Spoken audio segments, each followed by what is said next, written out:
Throw that filthy mistake in the trash. I would rather tell people he died than let anyone know he is my child." Those were the first words Vivian Carter said after giving birth at a private clinic outside Baltimore. That baby was not born out of love. He was born as a secret. Vivian believed that secret would destroy her late husband's reputation, destroy her position, and destroy the empire she had spent her whole life protecting. Before sunrise, she paid her driver to take care of the problem. The baby was wrapped in a hospital sheet and stuffed into a black trash bag. That newborn was dumped behind St. Jude's like spoiled food. But fate left a witness in that alley. Her name was Maggie Brooks. She was a homeless widow with silver hair and cracked hands. She survived by digging through trash, and at night she slept under a highway overpass. That winter night, while she was looking for bottles, she heard a cry. It was so weak, it barely sounded human. She tore open the trash bag and found a baby boy,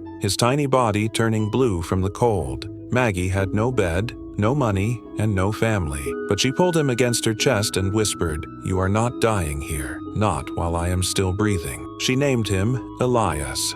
During the day, she begged for milk. At night, she stayed awake, letting Elias sleep on her lap. Through that brutal winter, she wrapped him in her own body to keep him warm. Years later, by cleaning restaurants and collecting cans, she bought a crooked little row house in West Baltimore. Elias grew up with poverty, hunger, and exhaustion, but he was never short on love. At 14, he worked after school and studied at night. By 26, he made a living fixing roofs, paying the bills, and taking care of the only woman he had ever called family. Then one day, a notice was nailed to their front door. Final eviction notice. Their neighborhood had been taken over by Carter Development Company for a luxury project. Elias stared at that last name and felt something he could not explain. That same night, his phone rang. Unknown number. A calm woman's voice said, "Was a homeless woman named Maggie Brooks the one who found you behind St. Jude's on January 1st, 2000? Elias froze. The woman introduced herself as Helen Payne, an attorney. Then she said,